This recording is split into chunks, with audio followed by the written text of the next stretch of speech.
வணக்கம் நண்பர்களே, என்னோட சேனலுக்கு உங்களை வரவேற்கிறேன். அமரர் கல்கியின் கள்வனின் காதலி அத்தியாயம் 36 குயில் பாட்டு. அபிராமியை நாம் பார்த்து 1 வருஷத்திற்கும் மேலாகிவிட்டதல்லவா? திருப்பரங்கோயிலிலிருந்து சென்னைக்கு போகும் ரயிலில் ஸ்ரீமதி மீனாட்சி அம்மாளுடன் அவளை நாம் கடைசியாக பார்த்தோம். இப்போது சரஸ்வதி வித்யாலயத்தின் மதில் சூழ்ந்த விஸ்தாரமான தோட்டத்து ஒரு மூலையில் பூத்து குலுங்கி கொண்டிருந்த ஒரு மரமல்லிகை மரத்தின் அடியில் ஏறக்குறைய சம வயதுடைய ஒரு தோழியுடன் அவளை காண்கிறோம். ஒரு நிமிஷம் அபிராமியை அடையாளம் கண்டுபிடிப்பது கூட நமக்கு கஷ்டமாய் இருக்கிறது. முன்னே அவளை நாம் பார்த்தபோது இன்னும் குழந்தையாகவே இருந்தாள். இப்போது யுவதியாகிவிட்டாள்.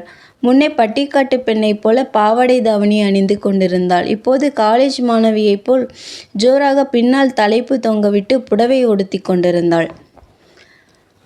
தலைமயிரை கோண வகுடு பிளந்து தளர்ச்சியாக பின்னிவிட்டு கொண்டிருந்தாள். முகத்திலே இருந்த குறுகுறுப்பு மட்டும் அப்படியே இருந்தது.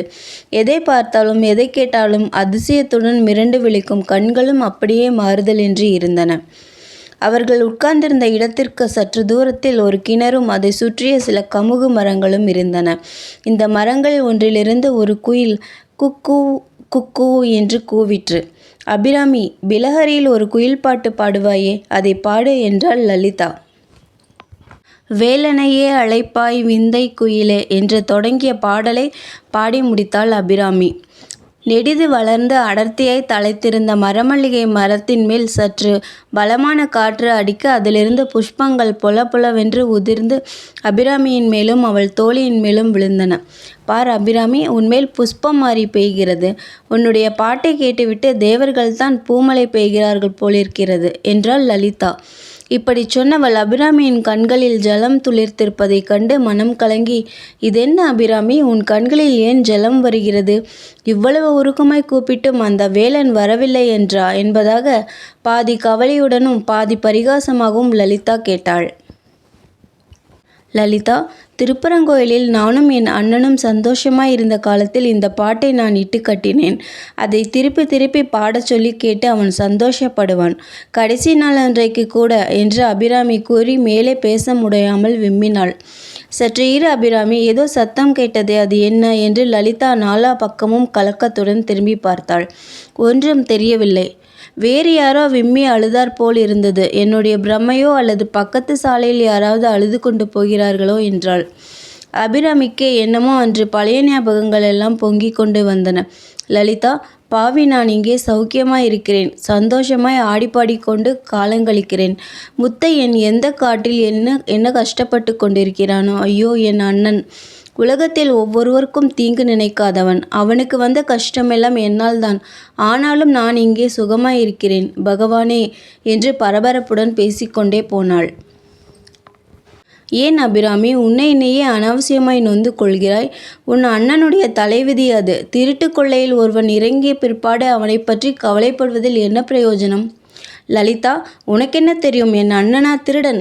அவன் கொள்ளையடிக்கக்கூடியவனா? ஒரு நாளும் இல்லை. என்னால் எல்லாம் பொய்.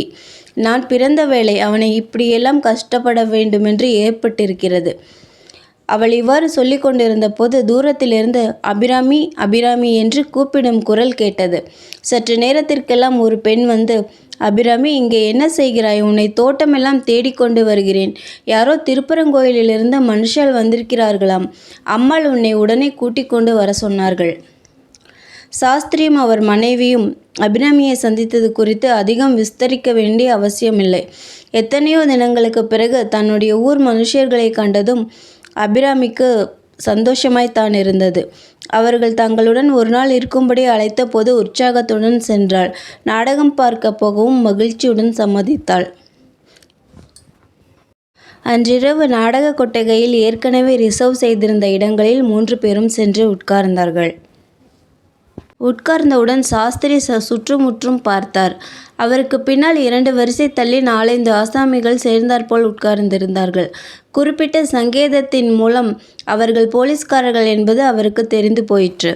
அபிராமி நாடகத்தின் ஆரம்பம் முதலே மிக்க ஆவலுடன் பார்த்து வந்தாள்.